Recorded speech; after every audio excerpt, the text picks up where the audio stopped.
सूरज उगने से बदलते हैं ये धरा आसमान, चलते रहने से हो जाती है हर मुश्किल आसान। चिंता को छोड़ कर आओ कर ले मन में शुभ चिंतन, हर पल को कर ले सफल सफल कह रही है ये पवन। संवार ले सुधार ले कर समस्या का समाधान, संवार ले सुधार ले कर समस्या का समाधान, कर समस्या का समाधान, कर समस्या का समाधान, कर समस्या का समाधान, कर समस्या का समाधान, कर समस्या का समाधान। नमस्कार, आदाब, सत श्री अकाल मित्रों, स्वागत है एक बार पुनः समाधान कार्यक्रम में आप सभी का। खुशी पे हम चर्चा कर रहे थे मित्रों। खुशी जैसे कहीं खो गई है, इस बात पे कल हम लोगों ने चर्चा की और सचमुच खुश रहना जीवन के लिए कितना आवश्यक है, इस पे भी हमने चर्चा की।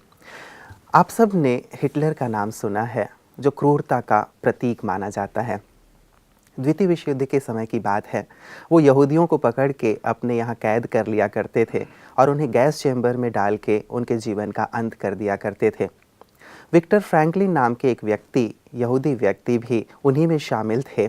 उनका पूरा परिवार उनकी आंखों के सामने ही समाप्त कर दिया गया, उनके पिता, उनकी पत्नी, उनके बच्चे भी।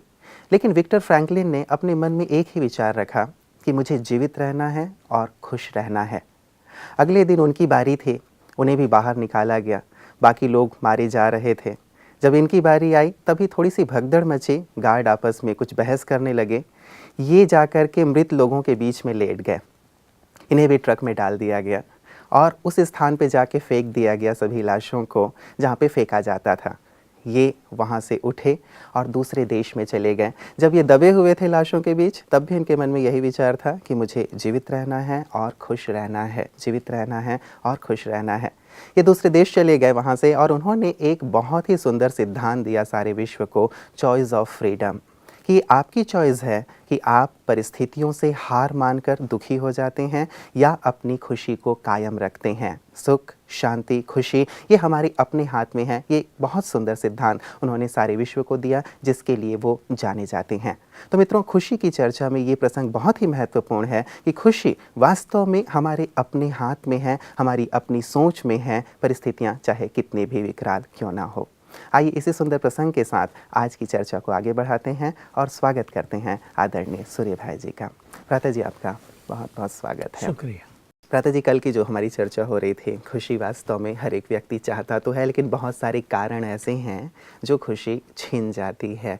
उन कारणों में आगे कौन से कारण ऐसे हैं? देखिए, मुझे जो आजकल बहुत बढ़ा हुआ कारण दिखाई देता है जी, हर व्यक्ति को कोई ना कोई रोग, किसी को घुटने दर्द कर रहे, किसी को कंधे दर्द कर रहे, किसी को सर्वाइकल हो गया, गर्दन दर्द कर रही, कमर दर्द कर रही।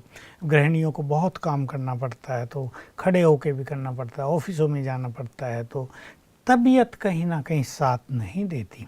तो कामकाज और इल हेल्थ दोनों के बीच में जो संघर्ष रहता है वो बहुतों की खुशी को छीन रहा है। कुछ ऐसे भी हैं कि परिवार में कोई दूसरे लोग बहुत बीमार हैं, इलाज कराते भी कुछ फ़ायदा नहीं हो रहा है। कुछ ऐसे हैं जिसको सीरियस कोई बीमारी आ गई है लेकिन पैसा नहीं है।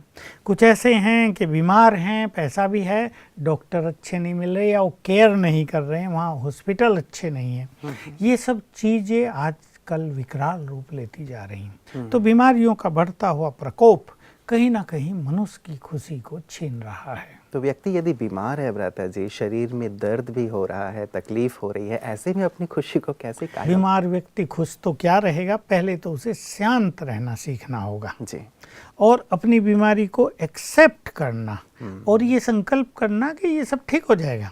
बीमारी आई है सो जाएगी, क्योंकि आजकल ऐसी कई बीमारियां हो गई जो जाती नहीं हैं और मतलब वेल नोन है वो चीज़ें कि कैंसर हो गया तो ये तुम्हें लेके ही जाएगा, डायबिटीज हो गई तो ये अब तुम्हारे हार्ट को वीक करेगी, किडनी को वीक करेगी। आजकल स्वाइन फ्लू, ये वो कई चिकनगुनिया ऐसी ऐसी बीमारियां निकलती हैं। किसी को हार्ट की हो गई तो भाई अब तो कभी भी हार्ट अटैक होगा, तुम जाओगे। तो कुछ बीमारियां भी ऐसी होती जा रही हैं जो मनुष्य की खुशी को ये सोचकर मनुष्य अपनी खुशी को नष्ट कर देता है कि अब ये बीमारी जाएगी नहीं, अब ये मुझे लेकर ही जाएगी। या बीमार व्यक्ति है, उसके मन में एक और टेंशन है, पैसा भी कमाना है, उसका बिजनेस भी चल रहा है और वो है बीमार, उसके साथी हैं, पार्टनर हैं, वो गड़बड़ कर रहे हैं और ये है बीमार। तो बीमारी एक टेंशन दे रही है, इसलिए उसको खुशी नहीं होती है। तो इसमें उसको अपने ज्ञान का और योग का प्रयोग करना ही पड़ेगा। पहले तो चित्त को करना पड़ेगा शांत, खुशी तो बाद की चीज़ है। कोई बीमारी आ गई है, अपने मन को जितना हम शांत रखेंगे और इस फीलिंग में रखेंगे कि ये जाएगी, मतलब कोई भी भारीपन, कोई भी दबाव, प्रेशर हम ब्रेन पे ना आने दें, तो हमारी ब्रेन की शक्तियाँ, हमारी मन की शक्तियाँ और कुछ मेडिसिनल पावर हमारी बीमारियों को ठीक कर देंगे। मतलब ये उम्मीद जरूर बनाए रखें। जैसे आपने कहा कि एक वाक्य जो पहले आपने कहा वो बहुत ही घातक वाक्य मुझे लगा कि ये बीमारी अब मुझे लेके ही जाएगी। तो ये अपने आप को शायद ये थॉट ना देना ज़्यादा अच्छा है। हमारे यहाँ हार्ट के पेशेंट आते हैं ना, डॉक्टर सतीश गुप्ता जी, योग बल से उनकी हार्ट की बीमारियों को ठीक कराते हैं, थोड़ी बहुत मेडिसिन और लाइफ स्टाइल चेंज करके। अधिक लोग जब आते हैं, अधिकतर उनके चेहरे मुरझाए हुए होते हैं, गए अब तो क्या होगा हमारे बच्चों का, हमारे बिजनेस का क्या होगा, गए अब तो हम। एक हफ्ते के शिविर में उनमें ये जागृति ला दी जाती है, तुम जाने वाले नहीं हो, तुम ठीक हो जाओगे। डॉक्टर ये कहते तुम ठीक हो जाओगे तो आधी बीमारी तो साफ, मतलब जाने से पहले वो जाते रहते हैं। तो उनके चेहरे पे खुशी लौट आती है बेचारों, और फिर उन्हें बहुत चीजों में हल्का कर दिया जाता है। तुम हो ही आत्मा, आत्मा तो मरती ही नहीं है, जाएगा कौन शरीर, और अभी उसका समय नहीं है, तुम एंजॉय करो इस शरीर में। हार्ट तुम्हारा बिल्कुल स्ट्रांग हो जाएगा, आर्टरी खुल जाएंगी। तो मनुष्य इस तरह का ऑप्टिमिस्टिक, आशावादी हो और उसे बिल्कुल ये रहे कि ये जाएगी, और ये याद रखे कि जैसा आपने शुरू किया था, खुशी जैसी खुराक नहीं, खुशी के वाइब्रेशंस अनेक बीमारियों को नष्ट करने वाले हैं।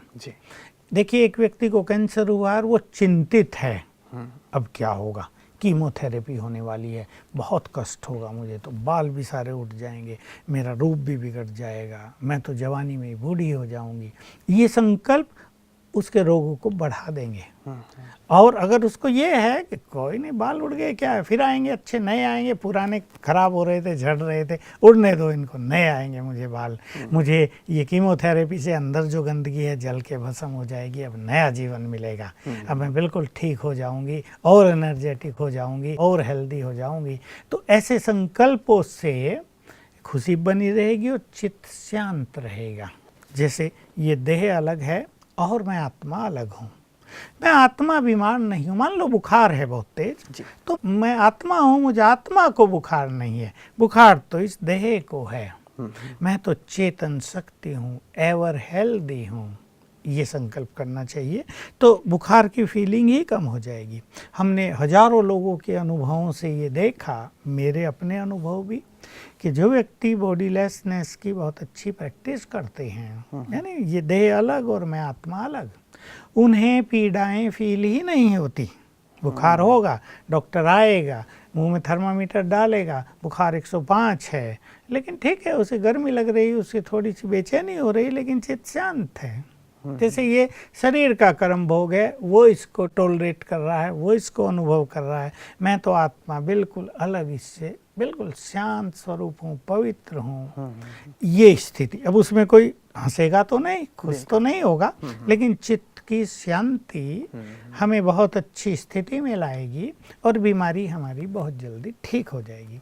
फिर उसका इलाज कर लेना चाहिए, मतलब ये सोच लेना चाहिए कि चलो मुझे बुखार हुआ है, वैसे तो मैं बहुत बिजी रहता हूँ, अभी 2-3 दिन रेस्ट के मिले, शायद मेरा बॉडी भी रेस्ट चाहता था, अब इसने रेस्ट ले लिया, अपना टाइम निकाल लिया, अब मैं इस टाइम को भी शांति से पूरा करूँगा। मैंने ऐसे बहुतों के अनुभव देखे। हमारे पास एक बहन है, उसको ऑपरेशन हुआ और एनेस्थीसिया का नशा अभी उतरा ही नहीं था, तो उसका चिंतन इतना सुंदर चला, उसने एक बहुत ब्यूटीफुल क्लास तैयार कर ली, मुझे सुनाई फ़ोन पे, नशा उतरते ही सुनाया कि मेरे को तो उस नशे में भी ये सुंदर विचार चल रहे थे। तो विचारों को चेंज कर लेना जी। अभी कोई देह के बारे में ही सोचता रहे, हाय बहुत पीड़ा हो गई, मेरा क्या होगा, देह के बारे में चिंतन करे, यहाँ ये हो गया, वहाँ ये हो गया, घुटने दर्द हैं, सदा ये करते रहे, हाय मेरे घुटने में कैसे जीऊंगी, मैं तो मर गई, ये हो गया वो हो गया, तो शांति भी खत्म, खुशी भी खत्म, सुख भी खत्म। तो अपने चिंतन को पॉजिटिव करना और बीमारियों में शांत रहना और मन को प्रसन्न रखना, ये एक बहुत बड़े विवेक की बात है। बहुत अच्छी मेंटलिटी इसमें मनुष्य को बनानी चाहिए। वो लोग तो खुश भी रह सकते हैं जो कैंसर वाले हैं या हार्ट वाले हैं या और कोई बीमारी हुई है, शुगर हुई है, ठीक है, इसको लोग स्लो पॉइजन कहते हैं, स्लो किलर, किल करता है, ये अंगों को किल करता जाता है, पॉइजन ऐसा है जो किल करता रहे, लेकिन मनुष्य खुश तो रह सकता है। और अगर इसके साथ खुशी के वाइब्रेशंस भी बॉडी को जाते रहेंगे तो अंग डैमेज नहीं होंगे। शुगर उसको डैमेज करेगी तो खुशी उसको फिर से एनर्जाइज कर देगी, तो बहुत अच्छा रहेगा। जी बिल्कुल। तो भ्राता जी एक चीज़ यही कि अपने विचारों को बहुत अच्छा हेल्दी रखें। शरीर भले हेल्दी नहीं है लेकिन मन हेल्दी हो, और जैसे कहा जाता है मन चंगा तो कठौती में गंगा, तो मन यदि चंगा रहेगा, स्वस्थ रहेगा, तन भी स्वस्थ हो जाएगा। लेकिन भ्राता जी कई ऐसी बीमारियां हैं, चलिए आपने जैसे कैंसर की बात कही या डायबिटीज़ की बात कही कि ये स्लो किलर हैं, लेकिन कई ऐसी तकलीफ़ें हो जाती, जैसे सिर में बहुत भयंकर दर्द ही हो गया, माइग्रेन का दर्द हो गया, पेट में बहुत भयंकर दर्द हो गया, तो कई ऐसी तकलीफ़ें शुरू हो जाती हैं जो बहुत ज़्यादा जैसे खींच लेती हैं, हमें बांध लेती हैं। ऐसे में कैसे खुश रहा जा सकता है? ये तो हम सबको अनुभव है, सिर दर्द का भी, पेट दर्द का भी। ऐसे में खुश तो रहना छोड़ो, वो तो शांति भी नहीं रह सकती, सुख छिन जाता है, पेट में इतनी ऐंठ होने लगती है, और जिसको माइग्रेन होता हो उसका तो रोने के बिना तो उसको चैन ही नहीं। हम लोगों ने आर्थराइटिस की भी बात की थी भ्राता जी कुछ कड़ियों पहले, जो 19 साल की हमारी नीलम है, तो उसको भी इतनी तकलीफ है, तो उनकी मम्मी भी कह रही थी कि लगातार वो जैसे रोती ही रहती है। तो ये एक तकलीफ है, बिल्कुल ये तकलीफ ऐसी कि मन को भी कमजोर कर देती है। ये तो देखो एक क्षणिक चीज है कि पेट में दर्द हुआ और सिर में दर्द हुआ, चलो 1-2 घंटे चला, 4 घंटे चला और उसकी मेडिसिन ली, कुछ भी उपचार किया और हम ठीक हो गए, फिर हम खुश रहें, उसका इफेक्ट हमारे ऊपर न हो जाए। ऐसा नहीं पेट दर्द हमें एक बार हुआ और मन का दर्द हमने लंबे समय के लिए मन में बसा लिया, जस्ट उसको अवॉइड करें और उसको बिल्कुल न्यूट्रलाइज कर दें, बहुत जल्दी अपने को नॉर्मल कर लें। लेकिन कुछ ऐसी चीजें जो निरंतर पीड़ा देती हैं, निरंतर उनका इफेक्ट मनुष्य के ब्रेन पर भी आता है, बॉडी में भी कुछ ना कुछ पीड़ा रहती है और मनुष्य को हर पल फील होता है कि ये कुछ है, ये कुछ है, खुशी उसमें रहती नहीं है। फिर भी खुशी न भी रहे तो अपना चिंतन अच्छा अवश्य रहे, उसको स्वीकार कर लें, उसका उपचार भी अच्छा करें और बहुत ऑप्टिमिस्टिक रहें, आशावादी रहें कि ये चीज़ें ठीक हो जाएंगी। इतना तो हर व्यक्ति कर ही सकता है। लेकिन कई बार कई लोग अपनी बीमारियों को इतना सीरियस बना देते हैं कि तूफान खड़ा कर देते हैं। लोग कहते हैं इसने तो सारे घर को ही सिर पे उठा लिया है, मोहल्ले को ही सिर पे उठा लिया है, तो बीमार क्या हुए, सबकी शांति भंग कर दी है। वो जो नेचर है वो बड़ी खतरनाक होती है। उसमें वही बात होगी कि बच्चे या पोतरे सेवा करने भी नहीं आएंगे, दादाजी तो गुस्सा ही करते हैं, जब भी जाओ पानी भी देने जाते हैं तो ऊपर ही फेंक देते हैं, तो कप निकालते रहते हैं सारा दिन, खो करते रहते हैं, तो कोई बच्चा पास भी नहीं जाएगा। तो थोड़ा सा अपने को बैलेंस में रखना, थोड़ा सा नेचर को स्वीट और सॉफ्ट बना के रखना, ये जो स्वीट एंड सॉफ्ट नेचर है ये ऐसी परिस्थितियों में बड़ी हेल्पफुल होती हैं। देखिए जो लोग इरिटेट रहते हैं, जो बहुत सीरियस हैं, जो बात में गुस्सा करते हैं, जो टेंशन में आते हैं जल्दी, तो उनकी तो कोई सेवा भी नहीं करता। और जो सॉफ्ट एंड स्वीट हैं उनकी तो बीमारियां भी सहज रूप से समाप्त हो जाती हैं और सेवा करने वाले भी 10 लोग आ जाते हैं, पड़ोसी भी आ जाते हैं। उससे प्यार सबका बहुत रहता है। मनोस्थिति बिगड़े नहीं, हमारा मन परेशान ना हो जाए, बस ये बात। खुशी के साथ हम इस चीज़ को जोड़ दें कि बीमारी कितनी भी भयानक आई हो, लेकिन हमारा मन परेशान ना हो जाए, जिससे पूरा परिवार परेशान होने लगे, जिससे अब तन की बीमारी को संभालना तो एक बात, लेकिन मन की बीमारी को ही ना संभाला जा रहा हो, फिर दोनों चीज़ जब बीमार हो जाती हैं तो स्थिति बड़ी दयनीय होती है। इसलिए चाहे कोई ज्ञान योग के मार्ग पे चल रहे हैं चाहे नहीं चल रहे, बहुत शांति से, बहुत धैर्यता से अपने इस कर्म भोग को चुकतू करें और ये संकल्प रखें कि ये चुकतू होगा, कुछ भी सदा के लिए नहीं आया है। संकल्प रखें ये, और सॉफ्ट एंड स्वीट रखें, मन को अच्छे विचारों से भरें, और जो ज्ञान योग कर रहे हैं वो ईश्वरीय महावाक्य जरूर सुने। सवेरे नहीं उठा जाता तो जब भी उठें या दिन में किसी टाइम भी राजयोग मेडिटेशन का अभ्यास अवश्य करें, तो ईश्वरीय महावाक्य भी एनर्जी देंगे और राजयोग के अभ्यास से भी देह को बहुत सुंदर वाइब्रेशंस जाएंगे। इन दोनों से परेशानी खत्म। मैं इसी पे आ रहा था भ्राता जी कि जो व्यक्ति बीमार है, क्या वो राजयोग का कुछ ऐसा अभ्यास कर सकता है जिससे उसके मन को शांति मिले, शक्ति मिले और साथ ही खुशी भी मिले? देखिए, कुछ बीमारियां ऐसी होती हैं, जैसे सिर दर्द हो गया, उसमें बुद्धि परम धाम में परमात्मा पर नहीं जाएगी, भारी लगेगा, दबाव पड़ेगा और एकदम ऐसा लगेगा खिंच गया है। उस टाइम मनुष्य सिंपली अभ्यास करे, मैं पीसफुल आत्मा हूँ, भले आत्मा को देखे भी नहीं, देखने में भी स्ट्रेन पड़ेगा, मैं पीसफुल आत्मा हूँ, मैं शांत हूँ, मैं इस देह से न्यारी हूँ, ऐसा सुंदर चिंतन करें। और हार्ट की बीमारी है, अब वो सदा तो हार्ट अटैक नहीं रहेगा, हार्ट अटैक एक बार हो गया, फिर बीमारी चल रही है, उसमें मनुष्य सवेरे उठ के बहुत अच्छा मेडिटेशन कर सकता है। कैंसर में वो बहुत अच्छा मेडिटेशन कर सकता है। किसी को बहुत ही भयानक हो गया हो तो सवेरे न उठ के दिन में 15-15 मिनट बीच बीच में लेटे लेटे ही कर सकता है। और अगर बहुत ख़राब हालत नहीं, बैठ के कर सकते हैं तो बैठ के कर लेना चाहिए, अन्यथा लेट के भी किया जा सकता है। और दूसरे लोग भी उसके लिए मेडिटेशन कर सकते हैं, इससे उसको बहुत बल मिल जाएगा। ऐसे बहुत सारे केसेस में गुड रिजल्ट आ रहे हैं कि दवाई कोई काम नहीं कर रही थी और हमने उसके लिए 1 घंटा योग किया, 7 ही दिन हुए थे तो दवाई काम करने लगी है। तो इस तरह के उपचार करने से, स्पिरिचुअल तरीके अपनाने से, योग के अभ्यास करने से बीमारियों में राहत भी जल्दी मिलेगी और अपने को भी मानसिक संतुलन रखने में बहुत इजीनेस होगा। भ्राता जी, ये तो हुई कि जिन्हें बीमारी है वो कैसे अपने आप को शांत और खुश रखें। एक बड़ी चीज़ आपने पहले भी कही थी कि जो परिवार वाले हैं, जो देख रेख करने वाले हैं, वो भी ऐसी स्थिति में कई बार इरिटेट होते रहते हैं। यदि बीमारी सामने वाले की लंबी चल गई, मान लीजिए बेड रिडन कई ऐसे पेशेंट होते हैं कि सारी चीज़ें बिस्तर पे ही की जा रही हैं, ऐसे कई फ़ोन कॉल्स हमारे पास आए थे। या फिर किसी माता जी की मानसिक स्थिति थोड़ी सी डामाडोल हो गई है, उन्हें हमें संभालना है, तो ऐसे में जो घर वाले हैं उनकी स्थिति बहुत ज़्यादा खराब हो जाती है। वो अपनी शांति और खुशी को ऐसे समय में कैसे बना के देखिए, ये तो बहुत हो रहा है आजकल जी, कि कहीं कहीं परिवारों में एक पेशेंट ऐसा हो गया है जिसके पीछे कईयों को अपना समय देना पड़ रहा है। उन बेचारों को काम धंधा भी देखना है, बच्चों को पढ़ने भी जाना है, जो माताएं हैं उनको घर का भोजन बनाना, सब कुछ देखभाल करनी और पेशेंट की भी केयर करनी, तो उनको टेंशन तो होना बड़ा स्वाभाविक सा है। लेकिन वो अपने चित्त को सरलता से भरें, जैसे खेल की तरह काम करते रहें कि इस पेशेंट की संभाल करना भी मेरी जिम्मेदारी है। भले ही वो इरिटेट होगा, वो बुरा बोल सकता है, उसको गुस्सा भी आ सकता है, वो कुछ भी कहेगा, तो मुझे ये नहीं देते, वो नहीं देते, फिर वो भी इरिटेट होगी, मैं बिजी हूँ, मैं कोई फ्री बैठी हूँ क्या तुम्हारे लिए, फिर कहा सुनी ज्यादा हो जाएगी, दूरी बढ़ समस्या जाएगी। थी भ्राता जी। एक फोन कॉल हमारे पास था कि एक महिला है जिनका तलाक हो चुका है, एक छोटा बच्चा है जो पढ़ता है, 10 साल का है, उनकी माँ को मानसिक समस्या शुरू हो गई है। अब वो मानसिक समस्या, तो आप समझ सकते हैं कि वो क्या क्या करती होंगी, तो ये अब बहुत ज़्यादा परेशान है। अब वो फ़ोन कॉल कर, मतलब फ़ोन में ही जैसे वो रोने लगी थी कि मतलब ऐसी कौन से मैंने कर्म किए थे कि छोटा बच्चा भी है, माँ भी ऐसे, और मुझे जॉब भी करना है, इन दोनों को खिलाना पिलाना भी है, ध्यान भी रखना, तो बहुत ही क्रिटिकल कंडीशन बहुत क्रिटिकल हो जाता है और बड़ी टेंस पोजीशन हो जाती है। जी। अच्छे से अच्छा व्यक्ति भी ऐसी पोजीशन में परेशान हो सकता है, टेंशन में आ सकता है। इस सिचुएशन को स्वीकार करके अपने चित्त को पहले शांत करें।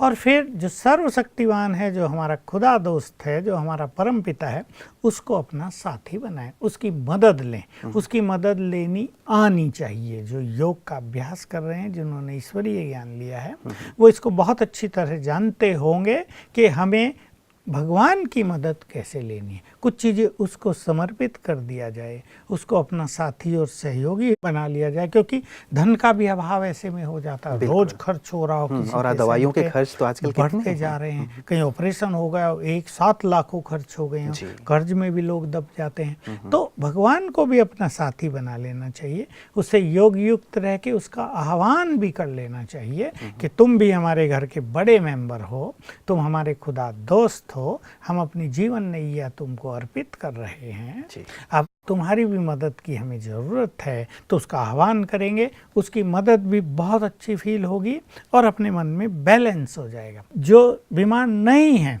उनके लिए बहुत इम्पोर्टेंट है कि वो अपनी मानसिक शक्तियों को निगेटिव न होने दें, वो अपने को इरिटेटेड न होने दें, बहुत अच्छा बैलेंस रखें, अपने बोल का विशेष रूप से ध्यान रखें। नहीं तो पेशेंट थोड़े बहुत दिन के बाद जब पेशेंट कुछ उल्टा सुल्टा बोलने लगे तो दूसरे बोलते हैं हम तुम्हारे लिए पैदा हुए क्या, हम कब तक तुम्हारा ध्यान रखेंगे, अपने को खुद संभालो, हम कुछ नहीं करेंगे कल से तुम्हारा। तो बेचारा दोनों ही पक्ष बहुत उदास निराश हो जाएंगे, कौन क्या करे, दोनों की परिस्थिति। और कई बार ऐसा होता है कि वो करते भी रहते हैं, सेवा भी करते रहते हैं, बोलते भी रहते हैं। करनी तो उन्हें पड़ेगी क्योंकि वो उनका अपना व्यक्ति है। मान लो किसी का फादर ही है, अभी उसे घर से बाहर तो नहीं भेज सकते, बीमार हो गया, तो सेवा भी करते रहेंगे, उसकी सुनते भी रहेंगे और सुनाते भी रहेंगे। इसको थोड़ा ठीक करके पेशेंट की मेंटेलिटी को समझते हुए कि वो व्यक्ति पेन में है, अकेला पड़ा है, उसको अकेलापन फील हो रहा। आजकल टीवी भी रख देते हैं लोग, लेकिन टीवी तो सुख नहीं देती ना। तो हमें उसको हमेशा अच्छे बोल बोलने हैं, अच्छे वाइब्रेशंस देने चाहिए।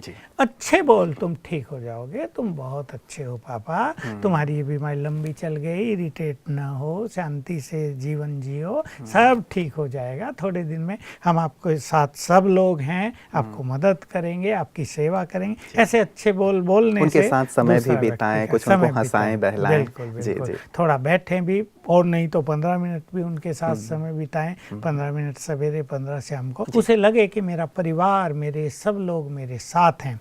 पर जहाँ ऐसी पोजीशन आ जाए कि मनुष्य अकेला ही हो, वहाँ तो बहुत बुरा हाल होता है। जैसे आपने बताया, ऐसे भी लाखों केस इस संसार में हैं जिसमें मनुष्य अकेला है या दो हैं, एक कोई कमाना भी है, सारा काम भी करना और पेशेंट को भी संभालना, तो वो भी पेशेंट बन जाता है। पेशेंट को संभालने वाले भी तो पेशेंट बन जाते हैं ना। ऐसे में बहुत बड़े मनोबल की जरूरत होती है।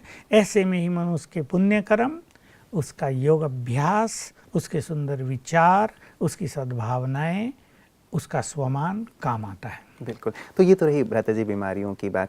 कई बार व्यक्ति जब सामान्य जीवन में चलता रहता है तो हार जीत होती रहती है, और जहाँ तक खुशी की बात है, मुझे लगता है सफलता के साथ खुशी जुड़ी हुई है और असफलता के साथ गम जुड़ा हुआ है। तो ऐसा तो हमेशा होता नहीं कि हमें सफलता ही प्राप्त हो रही हो। तो जहाँ कहीं भी असफलता हमें हाथ लगती, चाहे पढ़ाई के क्षेत्र में हो, बिजनेस के फील्ड में हो या अन्य किसी क्षेत्र में, तुरंत ही हमारी खुशी गुम हो जाती है, हम गमज़दा हो जाते हैं। ऐसे समय में जब जीवन में असफलता ही असफलता हो रही हो, कैसे अपनी खुशी को कायम रखें? देखिए, मैं बच्चों का उदाहरण दूंगा। बहुत होशियार है मान लो कोई, और उसका अपना टारगेट है कि मुझे इतने % मार्क्स लाने हैं, और उसने मेहनत भी उस अनुसार की है, और सब भी जानते हैं कि इसके इतने मार्क्स आएंगे ही।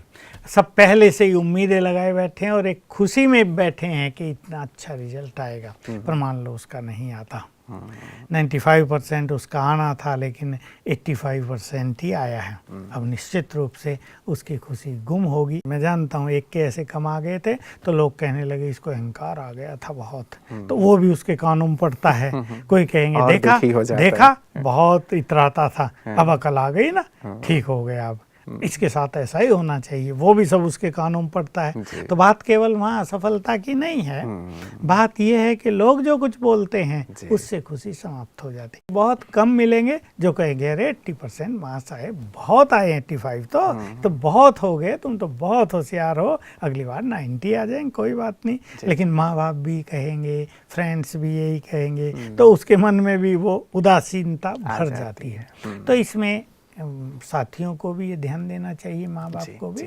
कि टारगेट अच्छा रखना, इट्स ए गुड थिंग, लेकिन जो कुछ अचीव हो जाए उसे स्वीकार करके आगे के लिए अच्छा पुरुषार्थ करना, ये और भी अच्छी बात है। ये जीवन के हर फील्ड में, चाहे कहीं भी ये सफलता असफलता का क्वेश्चन आता हो, हर फील्ड में इसकी बहुत आवश्यकता होती है, क्योंकि सदा ही तो मनुष्य एक्सपेक्टेड चीज़ पाएगा नहीं। बिल्कुल। जो उसने चाहा है कि मुझे इतना मिल जाए, प्रमोशन नहीं होता, लोग बहुत परेशान रहते हैं। अच्छे ऑफिसर हैं, उनकी कोई कमी नहीं उनके पास, उनका मान सम्मान भी बहुत है, लेकिन एक सीट आगे उन्हें लेनी है। एक कमिश्नरी है, अब चीफ कमिश्नर उसकी अगली प्रमोशन है, वो फाइनल है, लेकिन वो हो नहीं रही है, तो उसको अपने कमिश्नर होने की खुशी नहीं।